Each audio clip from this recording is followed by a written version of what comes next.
Welcome back to another episode of Real Talk, Michigan edition. Jeff here. Dan, what's going on, man?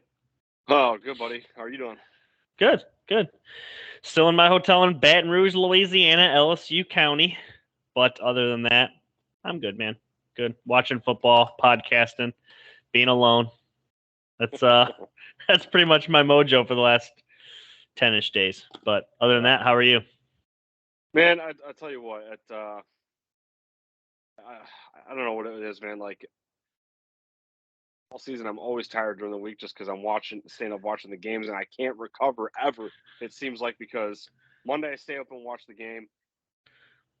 I'm barely right here Wednesday. Thursday comes around, I barely recover Friday, and then the weekend's here, and we all know what happens on the weekend. So I'm a walking zombie Monday through Friday. I'll tell you what, the one thing that I have taken advantage of being in the hotel is like, if there's no football on, bed early, like 9 o'clock almost. Yeah. Like I'm just like sleeping it off. So I am catching up, so to speak. But as you alluded to, I stayed up all night Sunday, which Central Time, by the way, Gucci for football. For football. Yeah, we started an hour earlier. So like Sunday night I was up all night, Monday night I was up all night, and then obviously these nights are podcast nights. Tomorrow I'll probably be in bed. Oh no, football. Never mind. Yeah. So well, hey, let me ask you this: Are you going to be there this weekend too? I think it's hard to say because like the timetables are not like identical. Like we have a job to do. Here's what we have to get accomplished. So it's kind of hard to say when we'll be done, but we think we'll be traveling Saturday. Because if you were there for the weekend, then Sunday, I think the London game will start at 8 for you rather than 9. Yeah, like literally wake up and all of a sudden football. That'd be, oh my gosh. Yeah, to be honest, I'm hoping I'm home Sunday so I can be in my own place and watching some football in my own house. So we'll see. Yeah. Who knows? But talking about football, Michigan took care of business against Maryland this past week. I think this game went very similar to kind of how we had talked. Even the points scored and stuff, I predicted 40-20, so it was a little less for Michigan, a little more for Maryland. But also, it was kind of the same point total for Maryland that we had talked that we were pretty much okay with. 27 might have been a little high, but ultimately, I thought I did not watch the game live. I was getting updates from you, and then I was able to watch a full long recap, and then I was able to watch the entire second half on a rerun. Obviously, I've heard my fair share from this week, and I've looked at the stat column. But my biggest takeaway is we're 1-0 in the Big Ten, and that's a pretty good Maryland team. What are your thoughts before we get into the actual game stuff? What are your thoughts about Maryland and stuff like that? Yeah, Maryland, I think they're for real, and we talked about it last week. They got all their offensive linemen back, all 5 returned. Them that I learned when they were doing when Joel Klatt and Gus Johnson are going through the lineups, in the opening drive, 2 of those guys are going to be NFL ready. It sounds like one of their guards and one of their tackles. Tago obviously is the focal point here, and he's poised for a big year, man. They're going to be throwing the ball a lot because their defense is kind of in the back 9 there in the conference, probably middle of the pack in terms of the country. They, like I said last week, man, they got as many receivers as Michigan does in terms of, and they showed with that. They utilized at least 4 or 5 guys last Saturday, and their 1-2 combo of the running backs, Hemby and Littleton. They're a nice little combo there, and the stat column doesn't show that they were effective, but if you watch the game, it seemed like they were gashing Michigan at times. But again, I think they were averaging like 3.8 yards a carry, so I'll take it at 7 days of the week. But Maryland, I think, is going to go out there and keep surprising people. And they got Michigan State this coming up week. Michigan State's secondary is still ass. I think Tago's going to be probably like expected or should be putting up even a better game than he did this past Saturday. Yeah, so going into last weekend, maybe 2 weekends ago, going into the season, I think a lot of people projected it would be Michigan, Ohio State, Michigan State, and potentially Penn State on the East. I think Michigan State's. I don't think it's arguable. I think they've definitely slid down. They're probably out of that discussion right now. Do you think Maryland's in that discussion, or is this just like, they're there, but they're not really in the top three? What are your takes there? I think if they go out and put up a good performance this weekend against the Spartans, I think it'll open more eyes. I think they kind of woken up a little of the people that might have been downplaying them a little bit. But I think if they go out there and beat Michigan State by 14 points, maybe 17, I think you got to really take them seriously. And they could make a push for third in the East. I'm not saying they're going to win. They have no chance really at winning the division, but definitely think they could make a case for third, possibly second. Who knows how? And their defense again, it's got a lot of work to do, but they're going to make people earn it on Saturdays. What is more true about Saturday's game? Maryland lost to a very good Big Ten team, or Michigan beat a very good Big Ten team? I think it's a little bit of both. It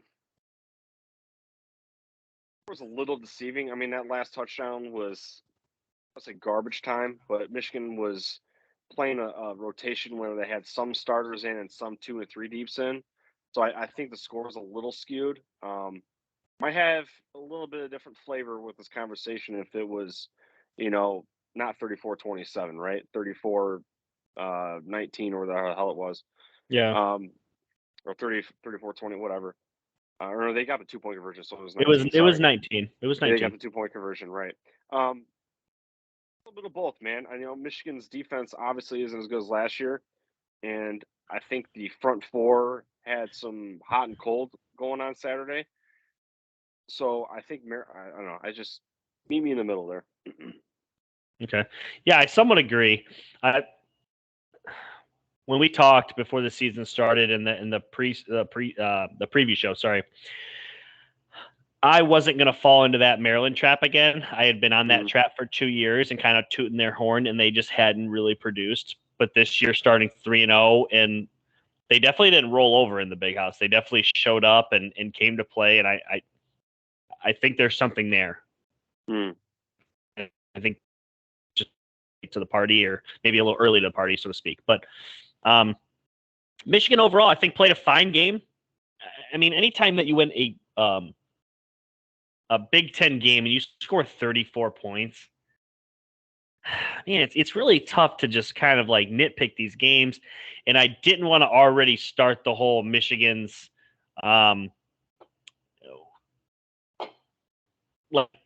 whatever that was last year where they were winning ugly, so to speak. I didn't want to already start that train because I didn't think this was an ugly win by any means. Last year, their first Big Ten game was against Rutgers, and they won that 20-13. That one was kind of a little ugly, a little rough. I didn't think that this one got to that point. It was 10-10 after the first quarter. It was 17-13 after the first half, 17-13 after 3 quarters, and then it was 34-27. They scored 17 points to close them out. I'm not gonna beat them up. I think the defense was probably something that we had a lot of questions on. Mm-hmm. Is it fair to say we still have questions, or do you think that was just a really good Maryland team? Like, where are we at there?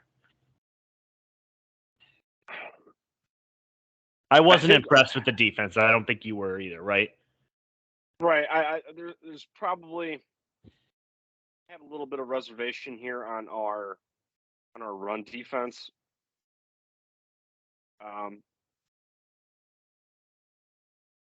Yeah, I don't know. I think with Iowa coming up, I know Iowa's offense is absolutely atrocious.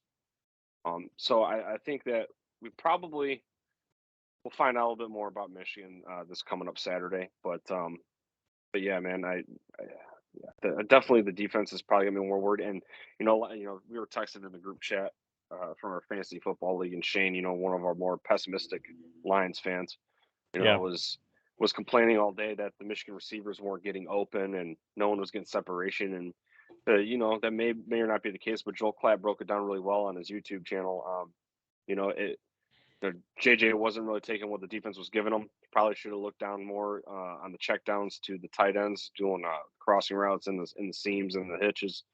And Maryland was just daring him to throw the ball, and that's why Blake Corum went off. But yeah. I have a few more things, but go ahead. What was your take? No, I mean that's where I was. The thing that I was most, I was really worried about the back end. Yeah, because it had not truly been tested through 3 games. Like nobody was passing on Michigan in the first 3 games. They beat Colorado State, UConn, and Hawaii. I mean, there's just not a lot of quarterback talent there. So I was a little nervous that Maryland could exploit that. And I think for the most part, they didn't. I mean, he was 20 of 30 for 200 yards, 1 touchdown, 2 picks. I think Michigan played pretty well in the back end, I guess, all things considered. I mean, it's not horrific. They did have 2 interceptions. One of them probably close. I felt it definitely could have stood, but they didn't even review it, which was kind of weird. I didn't think that was even a thing. I thought they always reviewed turnovers, but regardless. Yeah, I don't know. The pass rush needs a lot of work. When Mike Sanderstill is a corner and leads the team in sacks with 2, you're only getting pressure from setting blitzes. And is that really the way to beat? I hate to be that guy, but what are you doing to beat Ohio State today? Is that how you're going to beat Ohio State? Because I don't think so. Would you agree there? Yeah, definitely. And when I'm watching the game, even Gus Johnson or maybe Joe Klatt says it was on Twitter somewhere. I've seen it where someone pointed out when Maryland would run the ball, it seems like a lot of the Michigan defenders there, whoever is in front of the ball carrier, they waited for them to come to them rather than make the attack, and it was almost giving them like a free 4 or 5 yards a pop, and so that was kind of weird to see that. Mazi Smith didn't play. There was times where he was getting double teamed and he was a non-factor, but there's other times where he literally would just swim move the center and he was already in the backfield, and he actually, I think, got a sack for one of those cases. So I think he did his job. Couple more things before I go to the quarterback. There's 3 sequences that I really thought in kickoff that I really thought game in Michigan's favor. One of them was the CJ Stokes fumble. Michigan gets a defensive stop at midfield, which was absolutely huge. The DJ Turner interception that didn't get overturned, that should have got overturned. Who knows what kind of game that is? And then I wouldn't just pound the chest that it should have got overturned. I thought it was really close. Because obviously it's called interception on the field. I wouldn't have been crazy to see that actually held up. And then third, the 4th down with Blake Corum bouncing the outside and scoring right before halftime. That was absolutely freaking huge. Like, got wind in our sails. So I think those 3 were monumental for sure. Well, you kind of missed one. The first play of the game was the That's what I said. I said other than. Oh, sorry. Okay. Yeah, no, you're good. I said other than that, but yeah. And then real quick, the quarterbacks thing. I kind of run my course with JJ. No, go take as long as you want here. With the Cade thing, that's why a lot of us, including me, you and I, we wanted, and I want to say preferred Cade, but we liked Cade under center because never took unnecessary risks, protected the football. And here, man, JJ did 2 scrambles this past Saturday that kind of reminiscent of last year in East Lansing, scrambling around forever like he's playing NFL blitz. Yeah, he fumbled the ball twice, and then the one fumble. I mean, both of those, lucky they had players to recover it. And you do that on the road, especially at Kinnick, man. The game, hands down. You let the crowd into it, and then it's over with. Absolutely. And Jenny Taft was sideline reporting, and she said that she spoke to JJ about it coming out of the tunnel, and JJ mentioned to her apparently that he was like, I understand that got to be protected. But he's like, but if it comes down to it, I'm going to do what I have to do or what I feel is necessary to make the play. But you can't be doing that, man. Especially like I don't mind the rolling out. They're throwing the ball or maybe getting the most out of it, maybe losing 1 or 2 yards. I'll take that rather than you roll out one way, then you roll again the way you just came from, and then when that last fumble, he was like 15 yards out. It's like, dude, get rid of the ball. And so that was just making me a little irritated and a little nervous. And I tell you, I mean, obviously, K doesn't have that athleticism to run around forever like that. So maybe that's limiting him. But that just makes me so nervous for these road games, especially in Columbus, man. Well, I mean, and I'm going to piggyback on what you said kind of earlier in the stand about JJ. Yeah, we definitely thought Cade would win the job and thought he was probably the best guy for the job right now because, like, you might score more with JJ, but you're not going to give up more because you're not going to give up those opportunities of those turnovers. The big sack that he took on, I think it was third and something, he took that big sack to set up 4th down, kind of pushed him out of field goal range.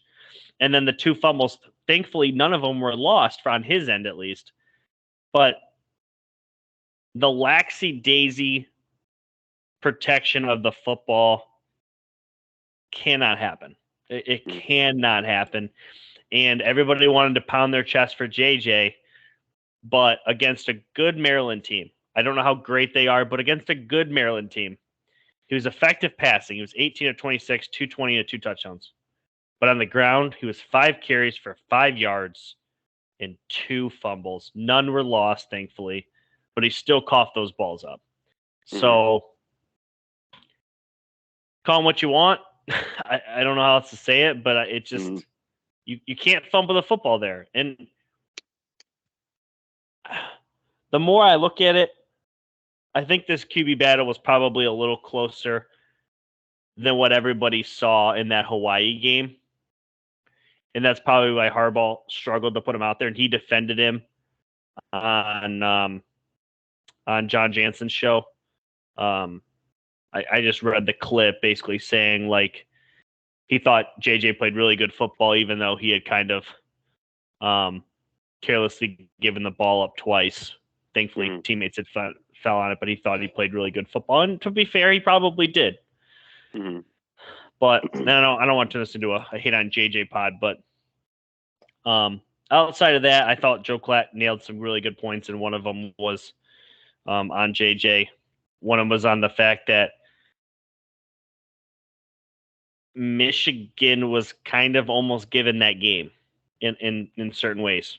Obviously, right from the get, the fumbled kickoff return, the interception that could or couldn't have been by DJ Turner, as you alluded to, and had Blake Corum not played his best game as a Michigan Wolverine. Would you agree to disagree with that? I think that was his best game personally. We'll talk more about that in a little bit, but I don't know. There was just a lot of things that Michigan needed to happen that they got. So definitely could have been a loss. I have nothing more. We can go into like, dislike, unless you got something else. Nope, let's do it. What'd you like? I like the physicality of the defense. I know at times, they bent a little bit, but they didn't break. The secondary getting the interception. RJ Moten, finally, I mentioned last week, he needs to start getting to come down with them, and he had a great tip drill to himself. That was phenomenal. Jesse Minter making halftime adjustments. They held him to 0 points until I think like 8 minutes to go in the fourth quarter. Yeah, man, they got 3 sacks and 4 pressures. So seeing more, but not to be greedy. They improved over the last couple of weeks with the pressure, at least, and it's not where you want it to be, but it's in the step in the right direction. I have a couple of names here for different reasons. Junior Colston, 14 tackles. He was literally everywhere on Saturday. Shows up in the stat sheet. Mike Sanders still might be the best defensive player on this team I'm not even kidding. I don't think I'm exaggerating when I say that. 8 tackles, 1 sack, 2 tackles for loss on Saturday. For a guy that was kind of like a big play wide receiver, it is shocking how good he's been through 4 games. He deserves all his flowers. And then last but not least, one reason that I loved Hassan so much and that I struggled to kind of wrap my arms around Blake so much, and one reason I was kind of on the hype train for Donovan, I did not think Blake Corum had Saturday's game in him. I did not think he could take 30 carries in a game. Did not see that coming. I thought his peak was probably 15 to 18 carries in a game. And it seemed like, if this is even possible, every carry he got better. I mean, his 30th carry went for 30 yards and a touchdown, right? Yeah. Number 30. I remember texting you when I was giving you when you asked for updates. I was giving you play-by-play updates. You were too, by the way. Clutch updates. If you ever want text updates from somebody, ask Dan. I'm not talking like 7-0 after first quarter. I'm getting in depth. Literally, this is what happened. Oh, Blake to the outside for 20 yards. Another big run. Like, I'm getting in depth stuff, and I'm like, oh my gosh, man, let's go. But you're right. It was like 15 yards, 10 yards, 20 yards. He was just ripping them off and up the middle, man. I don't want to steal your thunder there on your segment, but man, go ahead. He was firing them off, man. And now I was fired up texting you that too.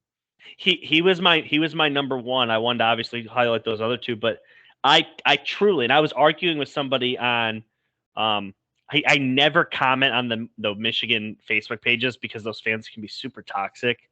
Mm-hmm. But one of the things I seen was somebody said that Michigan couldn't go deep with this team because they were missing Hassan Haskins. And as you know, I love Hassan Haskins. I will beat my chest for him. He deserves all the flowers. I would take a bullet for the man.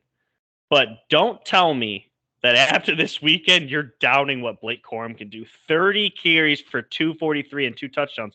We're not talking he busted off a 99-yarder. No, sir. He was busting off multiple 10, 15, 20-yard runs, including that deep one in the fourth quarter. I thought Blake Corum was every bit of a Heisman candidate after Saturday. And his stat padding 5 touchdowns 2 weeks ago, that carried no weight compared to this game. I thought he was incredible. 30 carries. That is just, holy hell. I'm hyped for Blake. I think that we have something here. Oh, for sure. Disliked, and I'll start here. 3 effing fumbles. You talked about a couple weeks ago how Mike Hart has basically taken this team and wrapped his arms around him and said, listen, guys, if there's one thing we're not going to do, that's give the ball up. We're not going to put the ball in the grass. CJ Stokes, you're young. Obviously, he was kind of thrust into this role with Donovan Edwards being out. And I think that played into the fact that Blake got 30 carries. I do not think that Harbaugh went into this game saying, I'm going to give Blake Corum 30 carries. I think he thought, I'm going to give Blake 20 and maybe CJ 10. But CJ's 1 carry, he coughed the ball up. That's sorry. You're not going to play in Big Ten play if you're coughing the ball up. That's not the time or place. He was instantly yanked. And unfortunately, JJ's kind of back into that East Lansing, as you alluded to. One more thing before I pass it to you.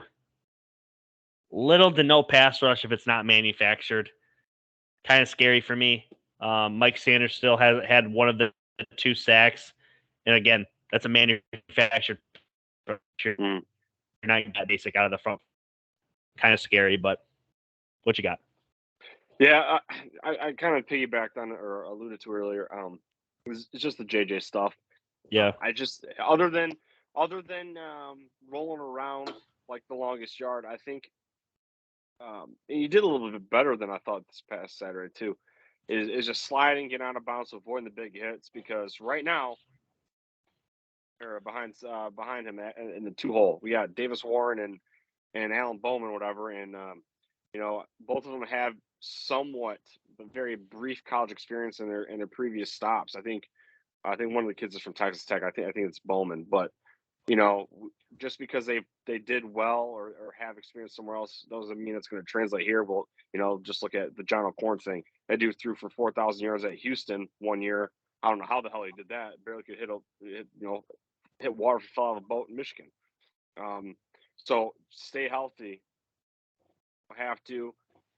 You do run north and south. Quit running around like a madman. And then, of course, I mentioned, Mike Hart's, glory of never fumbling the football and it trickling down into his running backs, and then go ahead, beat the table, and knock on wood here because CJ Stokes ended up dropping soap there. But yeah, other than that, man, that's it for me on the don't like. More of, you want to start? Yeah, more of the tight ends. Like we even said earlier. Again, Joel Klatt mentioned 8-7 in the coverage. It's really getting open in the middle of the field there. So Max Bradison, who's really kind of stepping up quietly, looks like a sure-handed tight end, pass and catch tight end. And then Schoonmaker, obviously, goes 7 for 70 something and a touchdown, and he's proven already. So I think those guys are going to be relied on a lot here in Big Ten play, and why not keep feeding them the rock? More of. Where is Angelo Anthony? What is I don't know what's wrong. If this dude's in the doghouse. Through 4 games, he has 2 catches for 14 yards, and 9 of those yards came on Saturday on 1 catch. This is somebody that literally exploded onto the scene last year in East Lansing, had the game of his life. He kind of dwindled down. He had a couple of catches here and there after that, but if I'm not mistaken, he was definitely one of the top 3 guys heading into the season that people had the most hype for. Non-existent. Don't know where he's at. I'm a little confused as to where he is as far as on the depth chart, because obviously this team's very good at wide receiver. Ronnie Bell, Cornelius Johnson, the great Roman Wilson, who's been basically the best deep threat on the team. Tight end usage has been great. Eric All potentially hurt. AJ Henning did not. I don't think he played Saturday, did he? He ran. He was definitely playing special teams. He was definitely playing special teams. Okay. Well, obviously, like AJ Henning kind of gets worked into, but for the most part, not a whole lot there. So, Angelo Anthony, where are you? Want to see more of you. Find your way onto the field. So, anything else on Maryland? No, I'm good on the Terps. Iowa. Good old Iowa. So, a couple of things I wanted to point out before we even get into this game. First off, it's a rematch of the Big Ten title game. We won 42-3. So, that's fun to reminisce. Obviously, we beat Ohio State last year. We go to Indianapolis for the first time, and Iowa's on the other side. And going into that game, obviously, I felt pretty good that Michigan had something there. But at the same time, it's like, of course, it's freaking Iowa, a team that Michigan has struggled with. But they took care of business. But I do want to point out, last time we won at Kinnick, do you know the year? I'm sure you heard it this week. We actually talked about it. Prediction, I believe, and it was 2005. It is 2005. You're correct. Okay, now, are you ready for this one? Go ahead. In Iowa's last 6 home games against AP top 20 or top 5 teams, not top 25. Their last 6 home games against top 5 teams. 2008 against number 3 Penn State, 24-23 W. 2010 against number 5 Michigan State, 37-6 W. 2016, this one hurts, against number 2 Michigan, 14-13 W. 2017 against number 4 Penn State, they lose 21-19. Okay, so 2-point game. 2017 against number 3 Ohio State. This is the famous one where one of their corners, I forget his name, picked off JT Barrett. I believe it was JT picked off somebody like 3 times, but they lost that game 55-24. Iowa put up just a slobber knocker. And then 2001, this was literally last season. To be fair, Iowa was ranked, and I believe in the top 5 of this too. This was a massive matchup, but they beat number 4 Penn State 23-20. Holy cow! This is where top 5 teams go to die. Harbaugh talked about it this week. What do you think? Yeah, man. There's that pink painted locker room in Kinnick Stadium, man. There's something there, man, and I guess that's cool for Iowa Hawkeye fans because let's face it, Iowa's obviously iceberg drowning, and they occasionally get their head poked out from underneath, but they're Iowa, but they can hang their hat on their home field advantage. Luckily for Michigan, this is at noon and is not at night. If this is at a night game, I think the spread, which is at 11 right now, I think that's way down low. And I think 11 even at noon, I think that's generous. Vegas knows more than what the general public does, but yeah, it's definitely spooky. And it's so hard to predict because Iowa's offense is so god awful. I mean, Spencer Petras has got 1 passing touchdown in 4 games this season. That's fucking atrocious.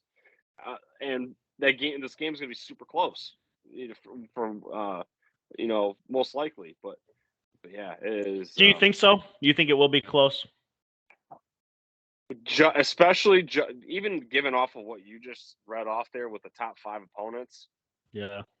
I mean, some of those are more inflated scores, bigger, maybe 1 or 2 blowouts in there. But I mean, for the most part, man, at least when it comes down to Michigan and Iowa, it's been a reason why we haven't won since 2005 there. Well, I will say this: Iowa is trending up. So week 1, they won 7-3, and if you remember correctly, that was with 2 safeties. Okay. Two home runs. Two home yes. runs. Yes. They had 2 safeties in a field goal. Then week 2, they lose to Iowa State in a tight battle, but it was 10-7. Since then, they've scored 27 in a row. So it's 27-0 against Nevada and 27-10 against Rutgers, and now they host Michigan. So I don't see 27 out of them. Maryland got 27. I don't think they're getting 27. The question is, the lowest we've scored this year is 34. Can we get to 30 on the road in this kind of game? It's definitely possible. Michigan is averaging 489 yards of offense and averaging 50 points a game. I think it's doable. The low 20s, but Iowa is averaging 17 points a game. They're barely getting 230 yards total. It's just Iowa's defense, man. I think they just lost a linebacker for the season, but they're boasting 12 sacks and 5 interceptions right now, and interceptions is what they stick with their swagger on. On their offensive side, top tight end, they're going to have a lick of a chance. Spencer Petras, I mean, last year at the Big Ten Championship game, they had a lot of success with the play action bootleg. If Michigan could sell out and stop the run, anything, Junior Colston's probably going to lead the team in tackles again because he's going to be flying all over the place in the second level. I think Michigan, again, has a really good shot at scoring 30. I just think it's going to be in the 20s somewhere for them. And I think if Iowa wants to win this game, I think 17 or 20 is probably the magic number for them. Man, I disagree. I think they need to get to 30 if they want to win this game. I don't see that Michigan, even on the road, is under 21. That if we score less than 21 points, we have serious question marks. The defense, if If we lose, would you agree that it's because the defense just isn't that good, and Iowa is able to get some things going? You really think we lose because Michigan's offense struggles? Or is Iowa? Are you that high on Iowa's defense? Is that what it is? I'm higher on Iowa's defense. That's what I'm saying. If Iowa can quiet Michigan's offense, that's the only way they have a chance. They obviously can't win in a barn burner. They can't. So if Iowa can keep Michigan around 17 or 20, and then they get to 20 or 21 points. I said 17 or 20. If they get to 20 or 21 points, I really think that gives them a shot. But I could be completely wrong. I'm not an expert or anything like that. But they're just so one-dimensional on offense, man. And their tight end has got the one lone touchdown of the season, and the running backs, they're okay to me. Yeah. Yeah, I mean, I think Michigan. I mean, we projected them to win this game before the season started. I've seen nothing out of Michigan or Iowa that leads me to change my mind as of now. We have some over-unders by DraftKings. You want to hit those? Did you write them down? I did. I didn't write them down. I wrote them down. You ready? Yeah. Okay. J.J. McCarthy pass yards. 205.5 over-under.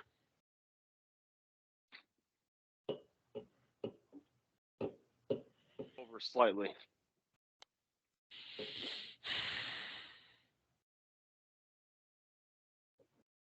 I'm going to go under.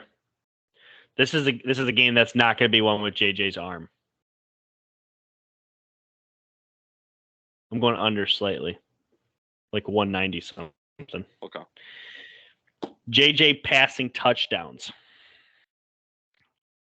1.5.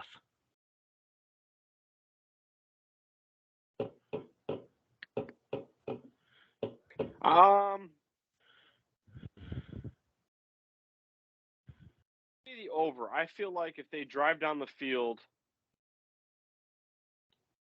they might do some run action at in the red zone. Kind of just a random thought. I'll rock it. Gets involved, and maybe Roman Wilson or maybe Ronnie Bell gets loose there, on a slant or something. I'll take over.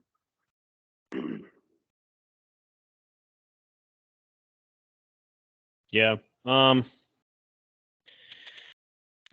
Give me the over 2, because I do think 2 touchdowns is probably in the realm for JJ.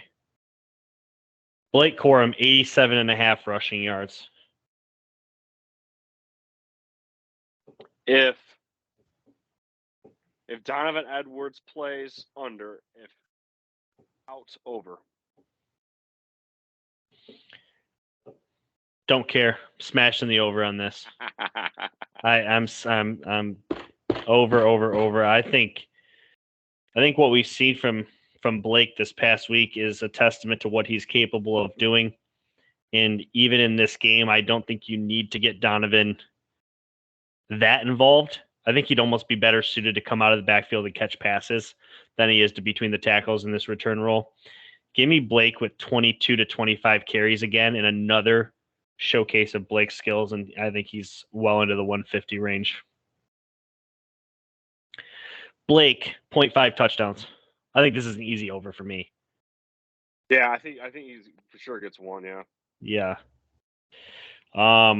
Cornelius Johnson, 32.5 yards. Not a ton.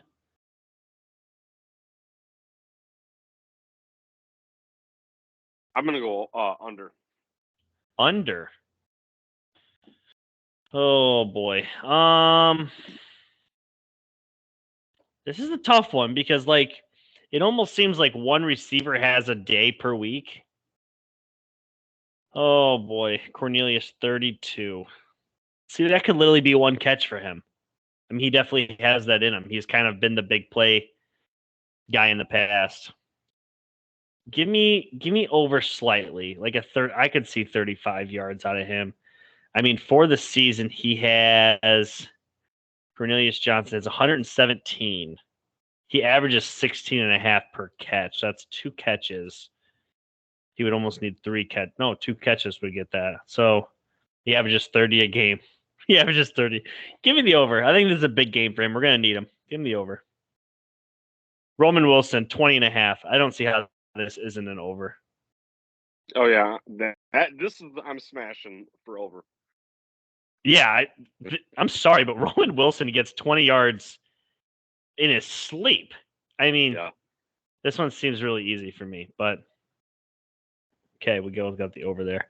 Ronnie Bell, who's been much better since I put him on the need to see more of list, 58.5 yards.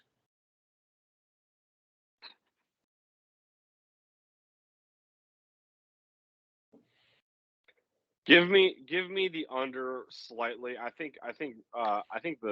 know Ronnie Bell, but I think the Roman Wilson. I think he's going to be leading the team in yards this week. But I think that Ronnie is going to be targeted a lot. I'll take. I think he's going to get a lot of. Man, goddamn. Just give me the under slightly. Second ago, I just told you that JJ wasn't going to have over 200 yards, but I want to hit the over on this one too. I'm not going to. I'm going to put the under as well. Michigan, minus 11. I know you got them winning. Do they cover the 11? Oh, I'm going to say they do not cover. No cover. What's realistic for you? What's the score there? 7 or 10. Yeah, I think Iowa's going to play their ass off, but it's not going to be enough. I like 28-20, and that's not a cover. I like 28-20. That seems reasonable to me. I think Iowa plays their ass off, gets the scores. Their defense holds Michigan. Maybe forces a turnover. Maybe that's how they get some of their points. But Michigan's able to capitalize 28 points. Yeah, 28-20. I like the under 2 on that for Michigan. I don't think they cover. And then the over-under combined points is 42.5. 28-20 is 48. I like the over. I'll take the under. I'll take the under. Really? Low scoring? Yeah. Okay.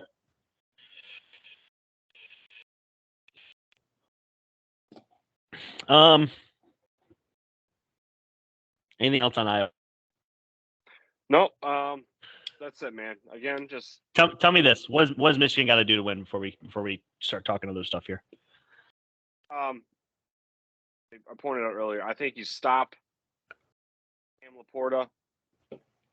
You make Iowa try to beat you in the air. That's when I think it could be in blowout territory. But and Iowa's D. I'm giving a lot of respect to their D. But yeah, I think you make them one-dimensional. Got to make you beat you with the arm, and if that is playing bend but don't break on D and running up, I don't know. That's what I'm sticking with. For me,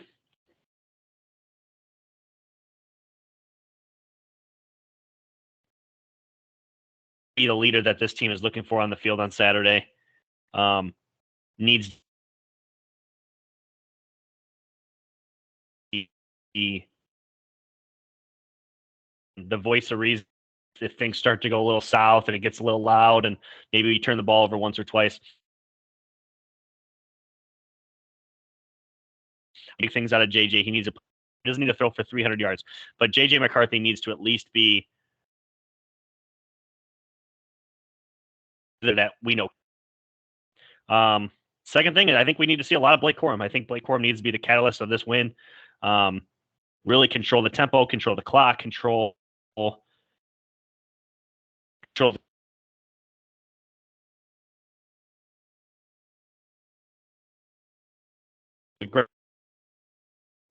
you can't lose the turnover battle on the road and win a game. You can maybe do that against shitty teams. Not a game that you haven't won at since 2005. That's pretty much all I got for the Iowa. Ready for mailbag? Let's do it.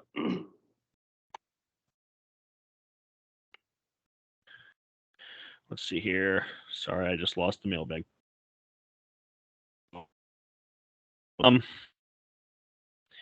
Here we go. First question comes in from Dan, yourself. Thoughts on Pat McAfee now getting locked in on College Game Day? Absolutely love it. Pat McAfee he's a breath of fresh air. He just gives everything like a fresh coat of paint. You know, when you walk into a house that, maybe you walk into your house and you're like, man, I just need to give this room a facelift. You paint it, and next thing you know, your room just seems fresh. That is what Pat McAfee brings. He just gives everything the excitement button. You know what I mean? Like, He makes things fun. He makes things exciting. He gives things energy, and he gives things a facelift. So, yeah. What do you think? Obviously, it's your question, but what do you think? No, I completely agree. It just seems, I'm gonna say there's tension, but he just his presence alone doesn't really allow for a dull moment. And I'm a type of person that I'm really picky on when it comes to podcast shows, analysts. I really don't care for ESPN's, pregame shows. That's just not my flavor, not my style. So when it comes down to Pat McAfee's show, I like watching some of his interviews. I don't necessarily like to listen to the show, not because I don't like him, but I like to listen to the show when I hear like one or two people talking. And when you have like this entourage of yip yapping going on, like four guys and like the part of the production crew, I just don't dig it. But I like Pat McAfee by himself. I'd rather have his show just be him and AJ Hawk and no one else. But definitely, and even though as much as Lee Corso has been kind of cringe over the last like 5-6 years, I think even when he's sitting next to Lee Corso, I think there's like that cool playful banter back and forth, and it kind of mellowed that cringe out for me regarding Coach. So yeah, man, it definitely. That's why I brought it up, man. It's definitely nice to have a young face there. Jamie writes in, is anyone outside of the top four a lock for the playoffs? I'll answer this with a caveat. Clemson currently 5th. If they go undefeated, I think they're probably a lock. Would you agree with that? If they go undefeated, just to not put them in. Yeah. Southern Cal, USC. If they go undefeated, they would still have to play Notre Dame and Utah. Are they a lock? No, because I think that Washington is going to be something to look out for at the end. They beat Washington, though. They're undefeated. No, Washington's undefeated.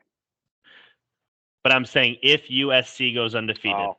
Oh, okay. I see what you're saying. We're playing hypotheticals here, right? Because I'm trying to answer Jamie's question with a caveat, because I don't think anybody can be a lock unless they're undefeated, and we have to first put them in that preface. Does that make sense? Yeah, I'm sorry. Yeah, you're good. So if USC is undefeated, do you think they're in? Yeah, it's very hard to not leave out a Power 5 conference champion with the prestige that either Clemson or Southern Cal has.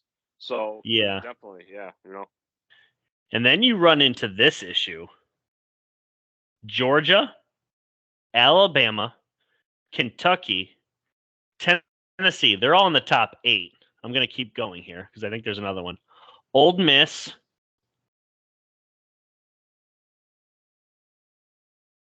and that's it. Those are all SEC teams that are currently 4-0 and undefeated. If any of those teams goes undefeated in the SEC, they're a lock. Period. Would you agree? Any SEC team that goes undefeated is in. Mm-hmm. Okay. NC State, if they were able to go undefeated and beat Clemson, they play Clemson this weekend. Would they be a lock? I don't know. It depends on how they would do it, because NC State kind of like that tier 2 type of school. They're definitely a tier 2. I would maybe even a tier 3 actually. That might they might be they might have their hearts broken, to be honest. Yeah. Penn State, undefeated wise, would probably be a lock. Washington. Let's talk Washington. They go undefeated. They beat Utah. They beat USC. Are they in? I think so. They've been in before. They've been in before. Mm-hmm. And then, of course, Florida State out of the ACC, if they were to potentially run the table, go undefeated, they would have wins against Clemson. I'm guessing NC State, LSU. Are they in? I believe they will. And again, that just with the name. Let's see. The thing is so. We're playing super hypothetical here. Oh, right. I think they have definitely a shot. They got to play Wake Forest, which is ranked. They got to play at North Carolina State, which is top 10. They got to play Clemson. They have to play at Syracuse, who will not be easy either. And then they have Florida the last game of the year. So if they run that gauntlet there.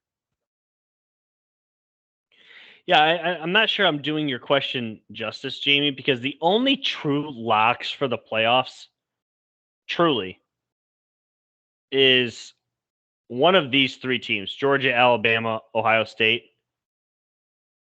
One of the three of them is 100% in, period. I mean, that's just, it's kind of how college football is. You can basically, let's chalk it up this way. The winner of Georgia, Bama is in the playoffs. The winner of Ohio State, Michigan is in the playoffs. Unless something catastrophic happens to those top four, they're probably going to the playoffs. The team that I think everybody needs to look out for is the Southern California USC. I think that they have a lot of upside because what they do offensively, the play calling. They're not going to play a ton of really good teams. They still have, like you said, Washington, Notre Dame, Utah to still play. If they win those, holy shit! I mean, they might be something. I'm not saying they're winning the Natty, but should they be a lock for the playoffs? I would think so. I would think so. Andrew writes in. This is a long one, so get ready here. I think it needs to be acknowledged how big of a week this is in college football. So many top 25 and even top 10 matchups. Some even unranked, but with 0-1 losses going up against top teams. A lot of conference rankings will be clearly shown this Saturday. I cannot remember the first week in October meaning so much across the board. And then he gives some games. You ready? Yeah. Undefeated, number 15 Washington on the road at at UCLA, 4-0 on the year. That's a big game. Kentucky, number 7 in the country, 4-0 on the road at Mississippi. Ole Miss, also 4-0, number 14 in the country. Michigan, 4-0, number 4 on the road at Iowa, a place they haven't won since 2005. Number 18, Oklahoma, on the road at 3-0 TCU. More games here. By the way, go ahead. Any of those games that jump out to you? Washington at UCLA, Kentucky at Mississippi, Michigan at Iowa. We already talked about Oklahoma at TCU. Any of those 4 games jump out? Yeah, the Kentucky Ole Miss game, 100%. The SEC, as much as people want to give them, the Austin, PA at the second to last part of the schedule. These next 4 weeks in the the SEC is going to be absolutely huge because one is going to be beating the hell out of each other to fight for their spots in their divisions. It's going to be huge. This game is going to be absolutely huge. That one jumps out first. Not so much Washington, UCLA. I know UCLA is undefeated. I think UCLA is a very bad 4-0. I know, I just think Washington right there. I think they're gonna run them off the gym or run them out of the stadium. Then, I'll take that as a hot take if you want to call it that. I think Washington kills them, but yeah, those two I had a comment on. Are you high on Washington after what you've seen them do these last couple of weeks? Yeah, I mean they're firing on all cylinders in Penix Jr. right now, or as RG3 likes to say, Big Penix energy. I actually like them more than USC. USC, I think struggled to get to 17 points this past weekend, or am I mistaken? They did. No, they did. Okay. So USC, really clicks on offense, and I'll change my mind. But I'm just high on the Huskies, man. Last year they had a good defense. Michigan beat them, and what the difference on that game was to me was the lack of quarterback play from those Huskies. So now that I have their answer, why not the W? Oregon State coming off a home loss to USC this past week. They travel to Utah. Both teams are 3-1. Alabama 4-0 on the year, traveling to Arkansas. They're 20th in the country. They're 3-1. Oklahoma State, number 9 in the country, 3-0. They're traveling to Baylor, number 16 Baylor. They're 3-0. Any of those games stand out? Definitely the Bama Arkansas game. Quick. This weekend at Arkansas. Bama is favored by 17.5. Yeah, they're favored by 17.5. Then they play Texas A&M. Then they travel to Tennessee, and then they have Mississippi State before they travel to Baton Rouge. So I think they have a gauntlet. They have 5 tough games. And then after LSU is Ole Miss at Ole Miss. I think within these next 6 games for Bama, I think they could lose at least one of those games. So is this weekend going to be the game they lose, or is it going to be at Tennessee? So I'm keeping an eye on the Crimson Tide, because if they lose, then that's when the top 4 is like, okay, does that mean OSU now leapfrogs them? Does that mean they only go to 2 and Georgia moves up? So yeah. Number 22, Wake Forest 3. Go ahead. Sorry to interrupt you. I want to be correct. Bama's 2, so that means like would Michigan or Ohio State leapfrog? I apologize. Georgia's 1 still. Sorry. Yeah. I knew what you meant. Number 22, Wake Forest, 3-1 on the year, travels to undefeated Florida State, 4-0 on the year. They're 23rd in the country. And then number 10, NC State, 4-0, travels to Clemson, number 5 in the country, also 4-0. That's where College Game Day is going to be at this weekend. That's a big one. If NC State beats Clemson, wow. The winner of this game probably wins the ACC. So this is a huge game. Any of those games jump out? Obviously, probably NC State, Clemson. Probably, because we were just talking about them, about the locks and everything like that. NC State, could make a huge case, strong argument if beat Clemson, and Clemson turns out to put a decent year at the end of the season, so that it bodes well for the Wolfpack. So you're right. This game probably could decide the conference. He follows up. This is Andrew. He follows up with pretenders and contenders. I think you gave 2. You gave a pretender in UCLA. You gave a contender with Washington. Anybody else that's kind of on your radar? Are those 2 that kind of pop out right away? And this is just being 4-0, right? Yeah, he says at 4-0. Yeah, I'll probably stick with those. Florida. It's been a while since Florida State has been on top, so find out weekend maybe if they're pretending or if they're for real. But yeah, I think those are good. I don't know about Penn State yet, but yeah, that's what I got. For me, only because I feel like every couple of years this happens. I need to see more from Tennessee before I crown them. That's the team that everybody's already kind of on their bandwagon. Tennessee is they're a team that has a lot of history. They've been good for a long time, but they haven't been good in a long time at the same token. So they're a team I'm kind of questioning. Other 4-0s. Not that I think they're a pretender by any means, but you kind of talked about it, and I think there's definitely a possibility there. Is Alabama on the verge of a potential down season? Are they able to just walk through those 5 games that's in that stretch untouched?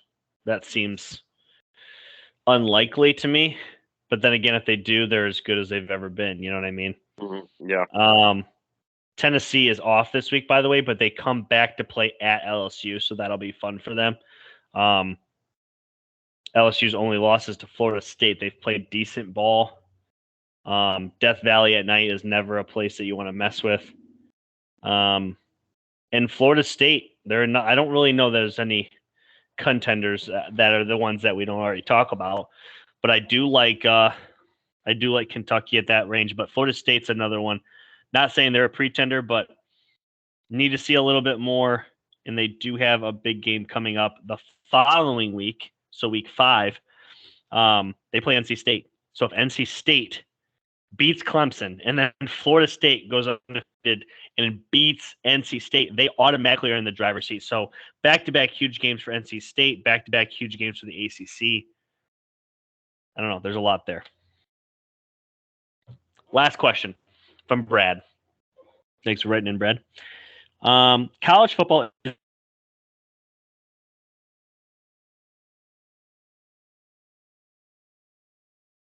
this year. Does this make this year and kind of feel?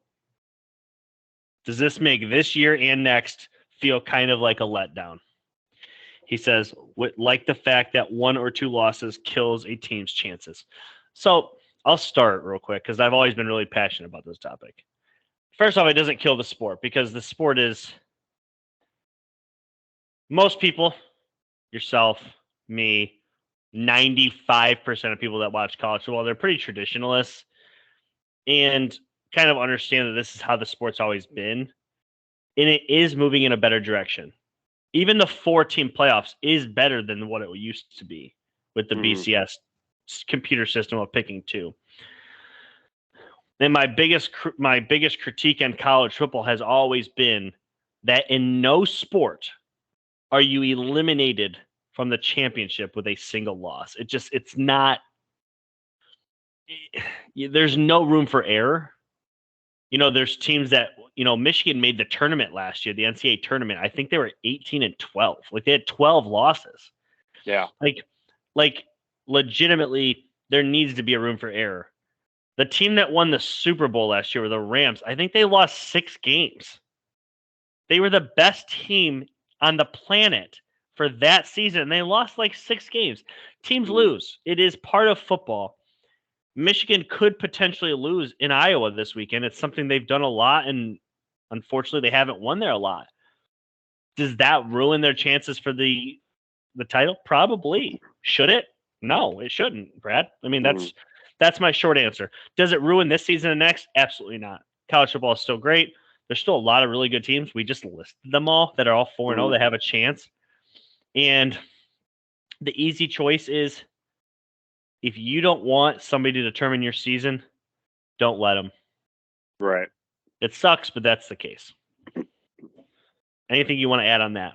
Take it away. No, I don't think you can't take anything away from this season or next.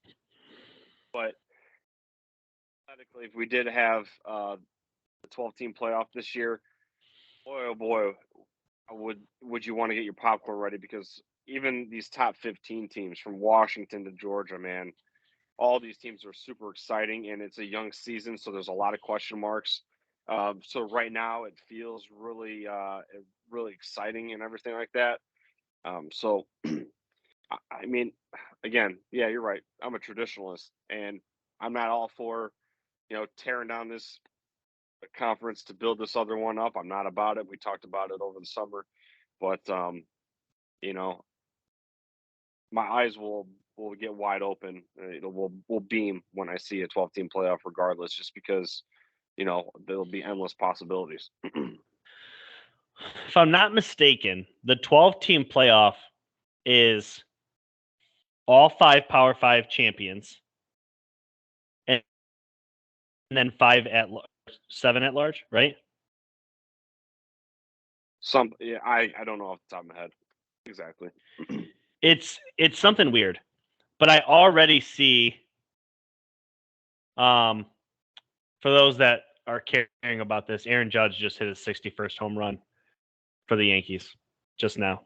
But as we're still talking, the problem that I already see, if this was the first year of the 12-team playoffs, 1, 2, 3, 4, 5.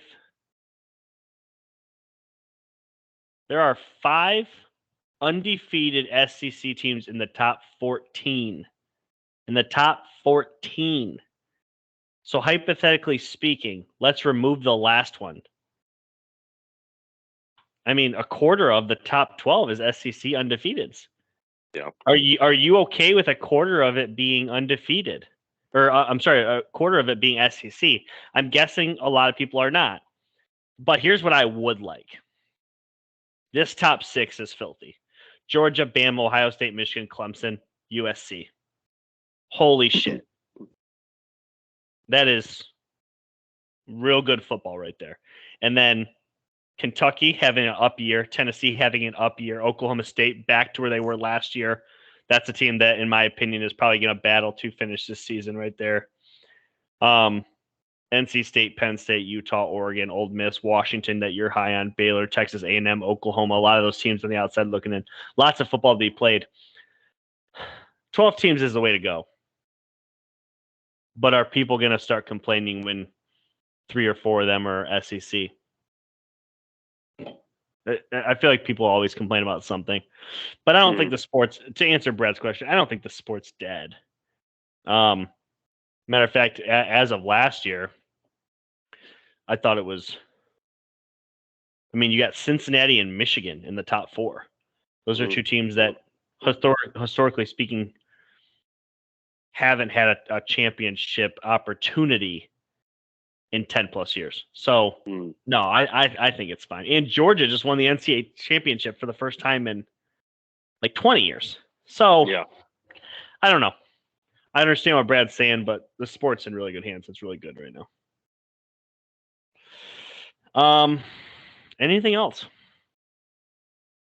No. On everything. Other than, I mean, and like Andrew, we all have this excitement. We got a lot of big games coming up this weekend, and we had a lot of big games even last weekend. And you know, Josh Gaddis, obviously Michigan's offensive coordinator from last year, is now down in Miami, and they get run out of their own field by Middle Tennessee State. So, out of all the excitement there was a lot of unhappy Hurricanes fans. So I just thought I'd share that real quick because I have a lot of family down there that are Miami Hurricanes fans, and a lot of people were questioning Jim Harbaugh, his motives on testing the NFL, and did it not lead to Gaddis, looking for another job. Burned that he wasn't getting the head coaching gig after Jim left. Is that why? But whatever his motivations were, he's probably wishing he was in Ann Arbor still, because that was an ugly game. And then obviously what made my weekend even better was Michigan State getting their ass kicked by Minnesota. And so that was another thing where I mentioned earlier where I'm really looking forward to watching Maryland hopefully do the same thing to the Spartans. Is Tuck still coming? Oh my God. I hope they go 0-12, man. I really do. And I hope we kick the shit out of them because, goddamn, oh boy. Good Lord knows we need to. Yeah. Oh boy. And one final thing. I don't want to say one final thing because I always like remember something. But the funny thing over last weekend was, okay, so Michigan had the big noon kickoff, and that little weasel, that little worm, Urban Meyer, is now back on the broadcast or whatever. And someone tweeted out that was in the Michigan media saying that he was being escorted around the sidelines by 3 Michigan police officers, and they were there to protect certain demographic in the stands rather than Urban Meyer himself walking along on the sidelines. So I thought that was kind of funny, but God, I can't stand how that dude just walks around with his nose in the air in Ann Arbor. And I get it. He's got success beating them, whatever, but God, I understand how this dude keeps landing gigs. I love how they have the audacity to not allow a single Urban Meyer sign on Big Noon kickoff. That was another thing. I'm glad you brought that up. I'm like, really? Come on, dude. How soft? How soft? If you cannot allow an Urban Meyer sign on your show on Big Noon kickoff, don't have him on your panel. period. I understand there's maybe some that you need to say, we're not going to allow that one today. Maybe it takes it a little too far. Or maybe it's not for young eyes or whatever. But I'm sorry. Like, come on. That's soft. We're getting soft in 2022. We truly are. Just a little bit. Yeah. All right. I think that's a wrap. Anything else? Other than, after Michigan State, I'm good, buddy. Yeah, we need a big win this weekend. First time since 2005. Go Blue. Go Blue, bud. All right, we're out. Real talk.